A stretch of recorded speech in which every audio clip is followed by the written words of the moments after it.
로마서 12장 14절부터 21절의 말씀을 통해서 그리스도인의 생활이라는 제목으로 하나님 말씀을 함께 나누겠습니다.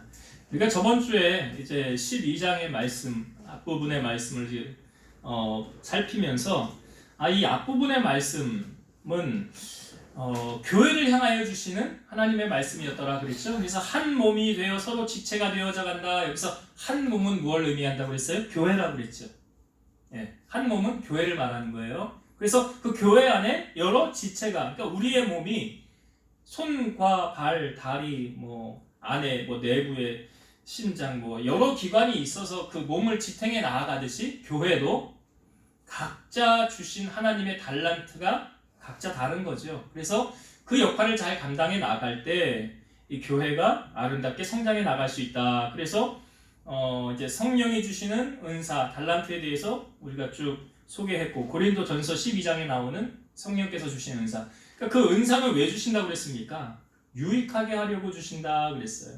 그러니까 교회를 온전하게 세워가기 위해서 하나님 우리에게 달란트를 주신다. 그래서 특별히 저번 주에는 교회 안에서의 생활, 특별히 교회 안에서 어떻게 생활해야 되는가, 그 말씀에 대해서 9절부터 13절에 대해서 우리가 쭉 나누었습니다. 여러분 그 말씀을 자꾸 읽거든요. 잊으니까 자꾸 읽고 묵상하고 이것을 내 것으로 만들어야 되는 거예요. 그래서 저번 주에는 이제 교회 생활에 대해서 내부적인 것에 말했다면, 오늘은 그리스도인의 이제 어떻게 보면 사회 생활에 대해서, 우리가 세상을 등지며 살 수는 없잖아요. 세상 속에서 살고 있는 크리스찬 아닙니까? 그러니까 세상 속에서 우리가 어떻게 살아가야 되는가에 대해서 우리에게 말씀해 주고 있어요. 예수님께서 특별히 하나님의 자녀들, 믿는 자들을 세상에 보내실 때 우리로 하여금 이런 역할을 해라 라고 주님이 가르쳐 주신 것이 있어요. 빛과 소금의 역할을 하라. 마태복음 5장 13절, 너희는 세상의 소금이니 소금이 만일 그 맛을 잃으면 무엇으로 짜게 하리요? 후에는 아무 쓸데없어 다만 밖에 버려져 사람에게 밟힐 뿐이니라. 우리를 세상에 주님이 보내실 때 뭐래요? 너희는 세상의 소금이다 그랬어요. 그래서 소금이 맛을 잃으면 어떻게 된대요? 짠맛을 못 내면 버려진다 그랬어요. 그래서 사람들에게 밟힐 뿐이다. 여러분, 음식의 맛을 결정하는 건 뭘까요? 손맛인가요? 손맛 중에 제가 잘 옛날엔 몰랐는데요. 똑같은 음식을 똑같은 사람이 똑같은 방법에 의해서 요리를 쫙 하는데도 맛이 다르더라고요. 조미료도 다 똑같이, 그건 왜 다를까 생각해 보니까 이게 손맛이구나. 손가락 들어 손이 들어가는 요리가 아니에요. 손맛이구나. 그 음식의 맛을 조절하는 것은 조미료인가요? 아니죠. 여러분, 소금입니다. 이 간이 안 되어 있으면 어떤 음식을 먹어도 맛이 없어요. 예전에 제 아내가 생선을 구워줬는데 어느 날은 생선이 맛있고 어느 날은 생선이 별로더라고요. 똑같은 생선을 구웠는데 이유가 뭔가 보니까 소금이, 간이 잘 되어져 있는 음식은 입이 짝짝 달라붙어요. 그런데 소금이 좀 잘 안 쳐져 있는 거는 먹으면서도 밍밍하고 싱거운 거예요. 소금이 이렇게 귀한 역할을 하는구나. 여러분, 주님께서 우리를 세상에 보내실 때 크리스찬이 이 맛 없는 세상에 우리를 보내어서 맛 있는 세상으로 변화시켜 나가라 라고 주님이 우리로 하여금 세상에 소금 역할을 하라라는 거예요. 그래서 우리 크리스찬들이 가면 그 세상이 정말 살기 좋은 세상이 되어진다면 주님이 바라는 것이 아닐까. 그런 의미에서 소금의 역할을 하라, 맛을 내는 그런 역할을 하라라고 말씀하셨고, 또 한 가지는 너희가 빛의 역할을 하라 그랬어요. 마태복음 5장 16절, 이같이 너희 빛이 사람 앞에 비치게 하여 그들로 너희 착한 행실을 보고 하늘에 계신 너희 아버지께 영광을 돌리게 하라. 그러니까 빛이 사람들 앞에 비치게 해서 그 빛이 의미하는 바가 뭐냐면 그 다음 이렇게 나오죠. 너희의 착한 행실을 보고, 너희의 착한 행실을 보고 하나님께 영광을 돌리게 하라. 여러분, 빛이 들어가면 어둠은 어떻게 됩니까? 물러가게 돼 있어요. 어둠의 영은 떠나가게 돼 있어요. 그러니까 내가 성령 충만하잖아요. 날 주님이 빛으로 부르셨잖아요. 그럼 그 빛이 가면 어둠은 떠나가게 되어져 있어요. 그래서 너희의 착한 행실을 보고 누구에게 영광을 돌리게 해요? 하나님께 영광을 돌리게 하라. 마태복음 12장 33절에서 35절 말씀. 나무도 좋고 열매도 좋다 하든지 나무도 좋지 않고 열매도 좋지 않다 하든지 하라. 그 열매로 나무를 아느니라. 독사의 자식들아, 너희는 악하니 어떻게 선한 말을 할 수 있느냐? 이는 마음에 가득한 것을 입으로 말함이라. 선한 사람은 그 쌓은 선에서 선한 것을 내고 악한 사람은 그 쌓은 악에서 악한 것을 내느니라.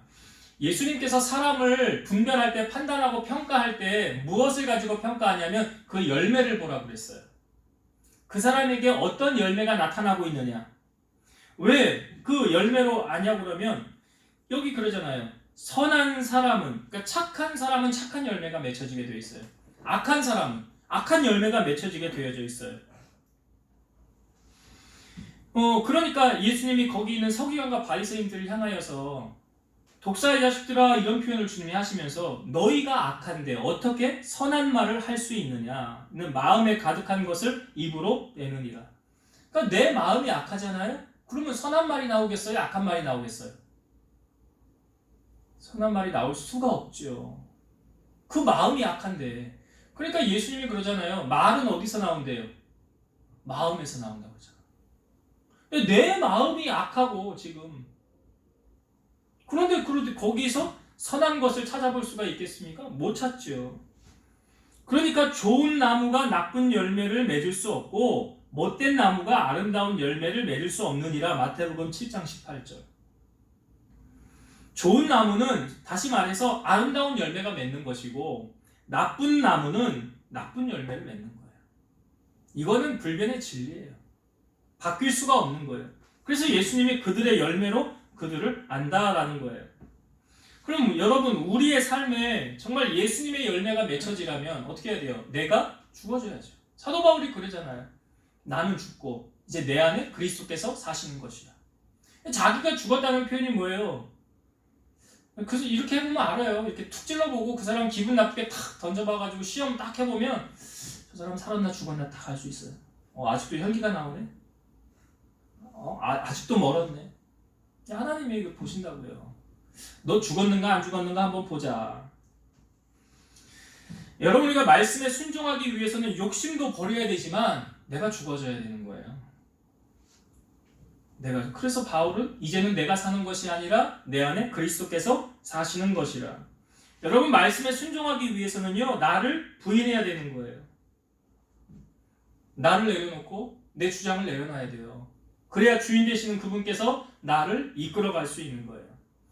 우리가 오늘 말씀에 그리스도인의 어떻게 보면 사회생활에 대해서 알려주고 있는데, 이렇게 너희들은 생활하라라고 알려주는데, 우리가 이 말씀을 대하면서 정말 이렇게 살아야 되지라고 생각하며 우리가 봐야 돼요. 14절의 말씀 봅시다. 14절. 너희를 박해하는 자를 뭐래요? 축복하라. 축복하고 저주하지 말라. 아니, 나를 박해하는 사람, 나를 시험 들게, 나를 어렵게 하는 사람을 뭐 하래요? 축복하라. 축복하고 저주하지 말라. 예수님이 산성수훈에 보면, 야, 이방인들도 자기 새끼들은 다 사랑하더라. 너희가 너희를 사랑하는 자를 사랑하면 하늘에서 상이 있겠느냐. 다른 말씀 드리면 우리가 사랑할 수 없는 사람을 진정으로 사랑할 때 하나님의 사랑이 임하는 거예요. 그 그리스도 안에서 우리가 완전해지는 거예요. 그러니까 우리를 지금 박해하는 자를 축복하라라고 성경은 말하고 있고, 자, 19절과 20절도 보겠습니다.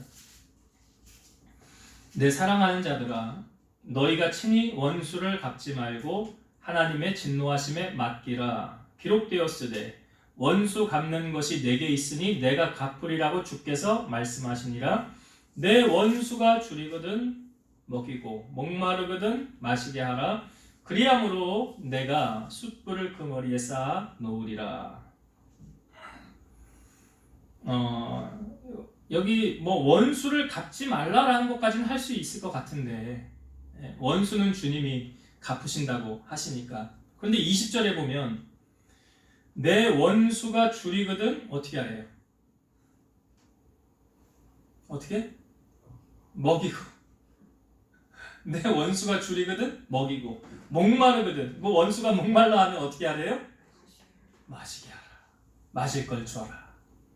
밥을 못 먹으면 밥을 사줘라. 밥을 사주고 커피를 사줘라. 할 수 있겠어요? 해야지. 어떻게 해? 말씀에 이렇게 하라고 가르치는데 해야지. 이 부분을요, 예수님께서 우리에게도 세밀하게 가르쳐 주시는 부분이 있어요. 산성수훈에 한번 찾아볼까요? 마태복음 5장을 한번 찾아봅시다. 앞으로 넘기셔서 마태복음 5장 38절부터. 여기 이 부분은 참 우리가 말씀대로 살아야 되는데 참 쉽지 않구나라는 거를 우리에게 알려주는데, 참 마태복음 5장 38절부터 찾으셨죠? 마태복음 5장 38절부터 제가 읽어볼게요. 또 눈은 눈으로 이는 이로 갚으라 하였다는 것을 너희가 들었으나 나는 너희에게 이르노니 악한 자를 대적하지 말라. 누구든지 내 오른편 뺨을 치거든 왼편도 돌려대며. 오른쪽 뺨을 맞았어요 내가. 그러면 왼쪽 뺨도 때려라 하고 돌려대라는 거예요. 자 40절. 또 너를 고발하여 속옷을 가지고자 하는 자에게 겉옷까지도 가지게 하며. 나에게 있는 것을 누가 탐내면 주라는 거죠. 쉽게 말하면 주고. 또 41절. 또 누구든지 너로 억지로 오리를 가게 하거든 그 사람과 심리를 동행하고. 여기 억지로 오리를 가게 하면 나는 가기 싫은데, 나는 같이 있고 싶지도 않은데, 근데 그 사람 억지로라도 오리를 가게 하면 어떻게 하래요? 몇 리를 가래요? 심리 배를 가래요. 배를 동행하고. 42절. 내게 구하는 자에게 주며 내게 꾸고자 하는 자에게 거절하지 말라. 2절 더 볼게요. 43절. 또 내 이웃을 사랑하고 내 원수를 미워하라 하였다는 것을 너희가 들었으나. 이게 정상이죠. 내가 사랑하고 싶은 사람 사랑하고 이웃 사랑하고 원수는 미워해야지. 어떻게 사랑할 수가 있어요? 들었으나 44. 나는 너희에게 이르노니 너희 원수를 사랑하며 너희를 박해하는 자를 위하여 기도하라.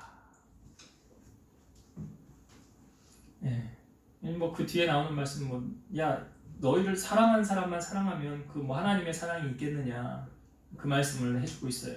그러니까 오늘 우리가 읽은 로마서 19장 12장 19, 20절에 나오는 말씀, 원수 갚는 것이 주님에게 있으니까 주님께 맡기고, 원수가 목마르거든 먹이고 헐벗거든 입히고, 그렇죠. 굶었거든 먹이라. 이게 주님의 가르침이죠. 그럼 우리는 누구의 가르침을 따라야 될까요? 예수님의 가르침을 따라야 되죠. 왜 예수님은 우리에게 원수를 갚지 말라, 내가 원수를 갚을 것이다 라고 말씀하셨을까? 이 비유를 예수님이 해주셔서 아주 정확하게 우리가 이해가 되는데, 예수님 잡혀갔을 때 베드로가 대제사장의 종이 말고라는 사람의 칼을 뺐어요. 그래서 그 대제사장의 종의 이 귀를, 오른쪽 귀를 자릅니다. 베드로가. 예수님이 어떻게 하셨습니까? 칼을 칼집에 도로 꽂으라 그래요. 그리고 그 귀를 도로 붙여줬어요. 그리고 나서 예수님이 하시는 말씀이 뭐냐면, 칼을 가지는 자는 칼로 망하느니라. 그러니까 내가 원수 갚는다고 칼을 쓰잖아요. 그러면 그 칼이 결국은 누구에게 다시 와요? 나에게. 여러분, 다윗이 사울을 2번이나 죽일 수 있는 기회가 있었어요. 그러나 죽이지 않았어요.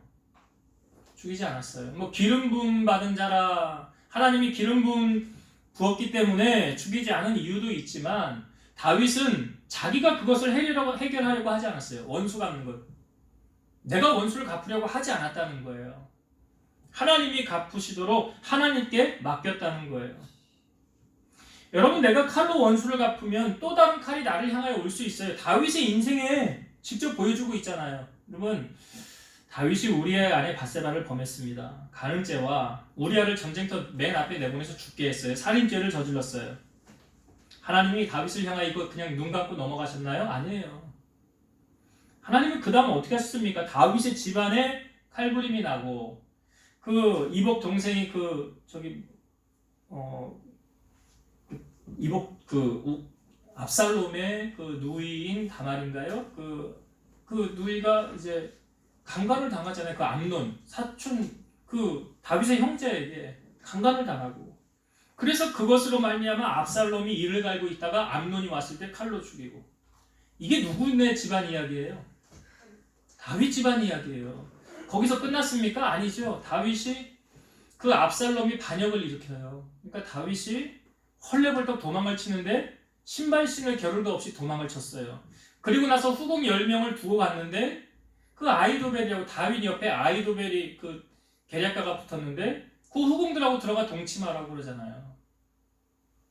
그러니까 다윗의 집안에 그런 일이 벌어졌다는 거예요. 왜요? 이거 다 그 다윗이 행한 것대로 하나님은 눈 감아주지 아니하고 그걸 다 갚으셨다는 거예요. 그러니까 악한 일에는 하나님이 악으로 다 갚으세요. 선한 일에는요. 선으로 갚으신다고요. 그러니까 우리가 원수를 갚기 위해서 악한 일을 저지르면 원수 갚아서 속이 시원하다. 아주 잘 됐다. 아니죠. 그게. 내가 이렇게 손에 피를 묻히면 결국은 그 피 묻은 그 피가 나에게로 돌아온다. 사실 아셔야 돼요. 나에게 돌아와요. 그러니까 심은 대로 거두는 거예요. 우리 사사기 1장에 보면 그 아도니베섹인가요? 맞나요? 예. 거기 보면 아도니베섹이 자기가 왕권 잡았을 때 70명의 왕자들의 엄지손가락, 엄지발가락 다 잘리게 하죠. 그 나중에 자기가 도망가다가 자기 엄지손가락, 엄지발가락 잘리고 난 다음에 그 뭐라고 그래요? 자기가 하는 말이 내가 옛날에 이렇게 행하였더니 하나님이 내가 행한 대로 갚으셨네. 그러잖아요. 자기가 행한 대로 받는 거예요. 그러니까 오늘 말씀 속에서 무엇을 우리에게 보여주고 있습니까? 절대로 원수는 내가 갚으려고 하는 게 아니다. 그건 하나님이 갚으시도록 하는 거고 나를 힘들게 하고 나를 어려움으로 몰아가는 이들을 향하여서 내가 어떻게 해야 됩니까? 오늘 말씀대로 그러니까 결국 이 말씀 속에는 뭐가 담겨져 있냐면 선을 행하라는 거예요. 악에게 치지 말고. 오늘 우리가 읽은 로마서 본문으로 와서 17절, 18절 한번 볼게요. 로마서 12장 17절, 18절 아무에게도 악을 악으로 갚지 말고 여기 나오잖아요. 악을 악으로 갚지 말아라. 그리고 모든 사람 앞에서 선한 일을 도모하라. 그러니까 내가 악을 악으로 갚으면 그 악이 결국 누구에게 와? 나에게 온다고요. 그러니까 악은 악으로 갚는 게 아니에요. 12절, 18절 할 수 있거든 너희로서는 모든 사람과 더불어 화목하라 그랬어요. 그러니까 성령이 하나님께 하신 것을 힘써 지키라 이 말하고 비슷하죠. 화목하라. 그리고 21절 오늘 우리가 읽은 본문의 마지막 절 보세요. 악에게 치지 말고 선으로 악을 이기라. 악을 무엇으로 이기래요? 선으로 이기래. 그러니까 악은 악으로 대항하는 게 아니에요. 그럼 똑같은 사람 되는 거예요. 똑같은 사람. 그러니까 악은 악으로 대항하는 것이 아니라 예수님의 가르치심처럼 오른쪽 뺨을 때리면 왼쪽 뺨 내밀고 겉옷을 가지고자 하는 자에게 속옷도 주고 가기 싫은 사람이 오리를 가고자 하면 십리를 가지고 이것이 악을 선으로 이기는 거예요. 그러니까 예수님께서 지금 우리로 하여금 지금 우리가 사회생활 한다라고 치면 이 악한 세상 속에 정말 선을 행하는 사람 찾아보기 힘든 그런 시대 속에서 악은 앞으로 권성징악 이렇게 갚아야 되는데 결국 그 심판은 하나님이 하시는 거고 우리의 역할은 무엇입니까? 그 악 속에서 선을 지키는 거예요. 구별된 자로 사는 거예요. 악인하고 똑같이 하면 안 돼요. 그러면서 나 크리스찬이야. 나 하나님의 자녀야. 그러면 안 되는 거예요. 달라야지. 그래서 오늘 말씀은 세상은 점점 악해져 가죠. 물질 만능주의, 이기주의로 만연해 가잖아요. 이런 세상에서 구별된 자로 세상의 맛을 이룬 곳에 맛을 내는 흑암 중에 빛을 발하는 예수님의 제자로서 우리가 살아가야 된다. 그래서 세상을 거스르는 자, 우리로 하여금 하나님의 영광이 되는 자가 되라. 우리가 앞부분에 마태복음 5장 16절 말씀 보았던 것처럼 너희의 착한 행실을 통해 하나님이 영광을 받으시게 하라. 거기 악한 행실이라는 말 전혀 없습니다. 착한 행실, 어떻게 하든지 여러분 착하게 살고 손해보고 살고, 하나님 아시잖아요. 갚으시잖아요. 오죽하면 여기 원수에게, 원수가 줄이거든 먹이고 목마르거든 마시게 하래잖아요. 너희를 박해하는 자를 축복하고 저주하지 말라라고 말하잖아요.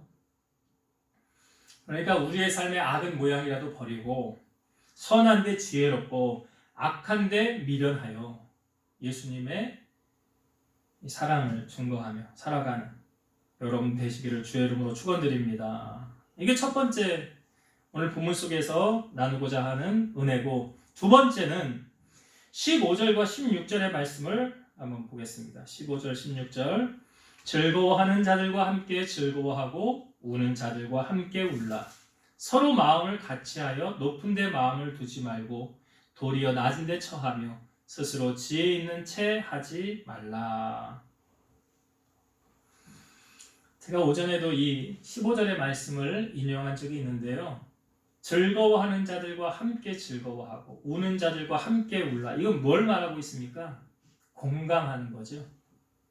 공감해야 될 줄 알아야 돼. 그래서 16절에 서로 마음을 어떻게 하래요? 같이 하며 그랬잖아요.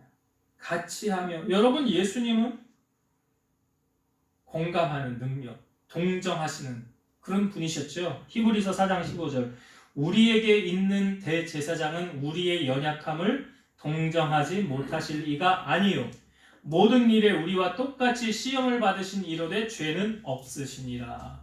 여기 분명히 예수님, 우리에게 있는 대제사장 예수님이에요.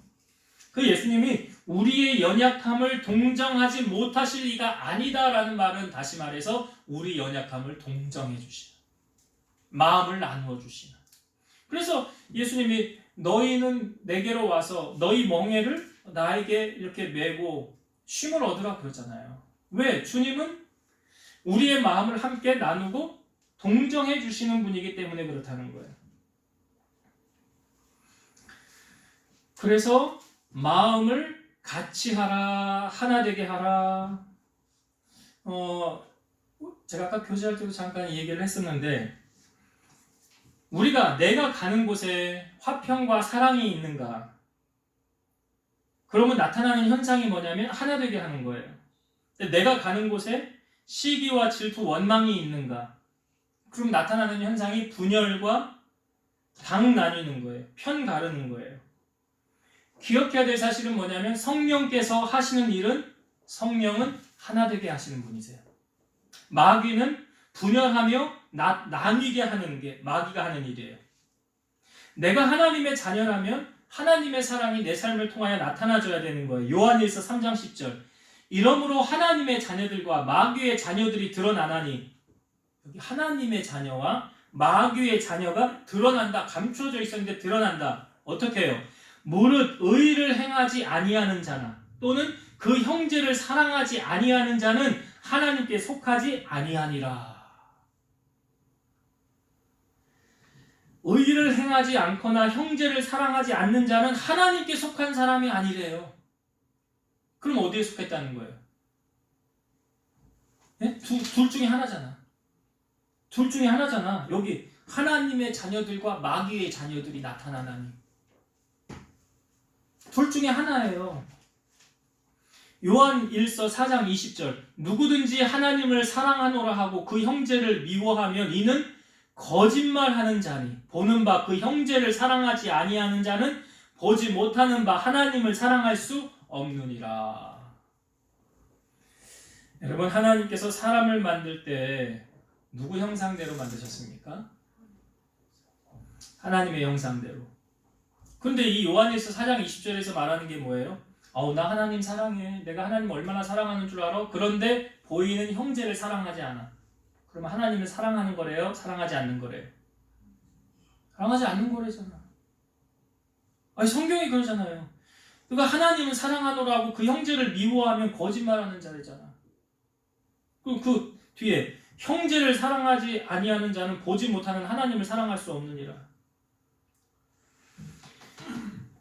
하나님을 사랑하는 사람은 하나님의 형상대로 지음받은 사람을 사랑하게 돼요. 이게 하나님의 자녀들이에요.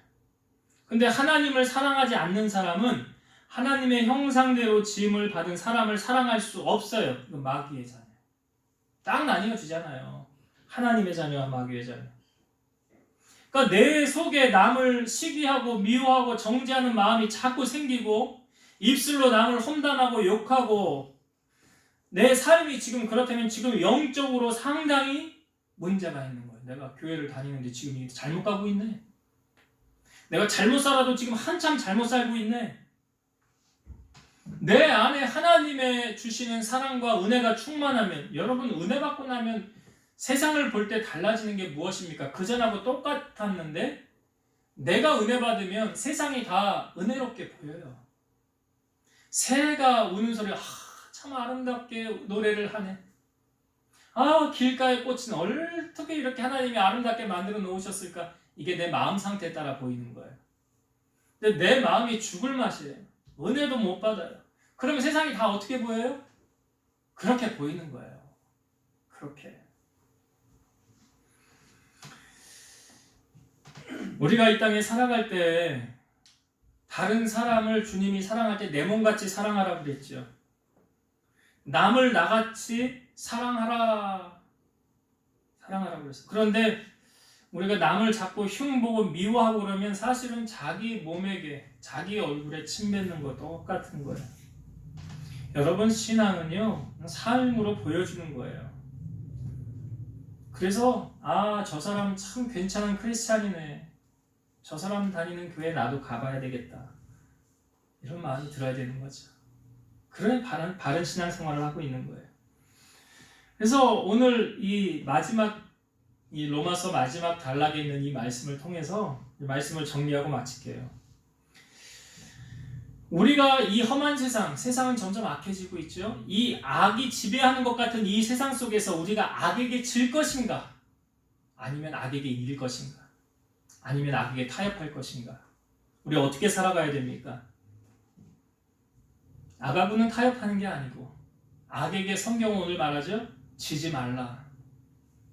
악에게 지지 말라. 원수도 내가 갚으려고 하지 말라. 이유는 아시죠? 내 손 다시 내게 돌아오니까.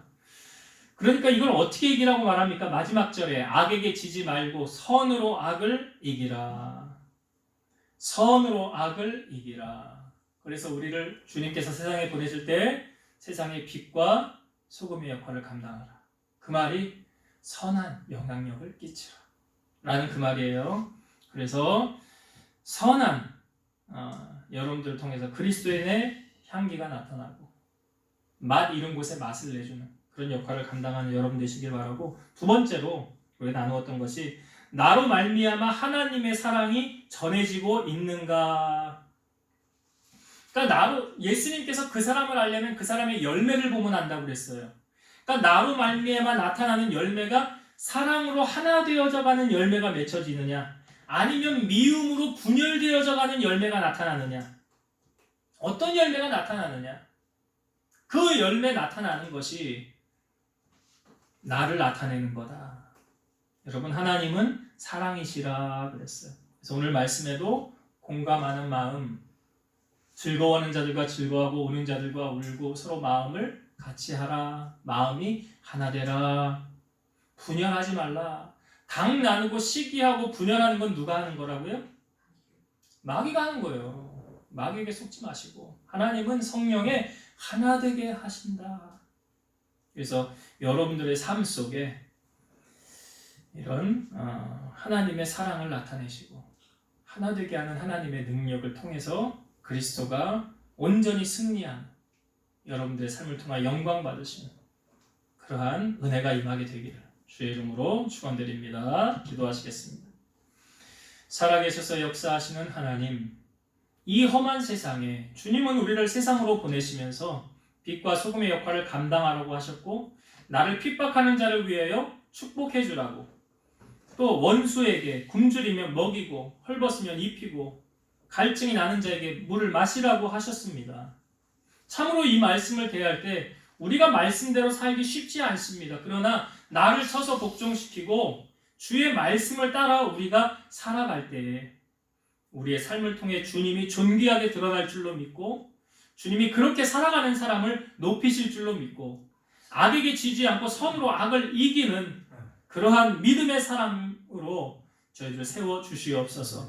또한 서로 마음이 하나가 되게 하시되 마귀는 분열하고 나누려고 하고 시기하고 피차 멸망하게 하려고 하지만 성령님은 하나 되게 하시고 화합하게 하시고 사랑하게 하시는 줄로 믿사오니 우리 안에 주님의 이 사랑이 흘러넘쳐 우리 가는 곳마다 아름다운 성령의 열매가 맺혀지게 하옵소서.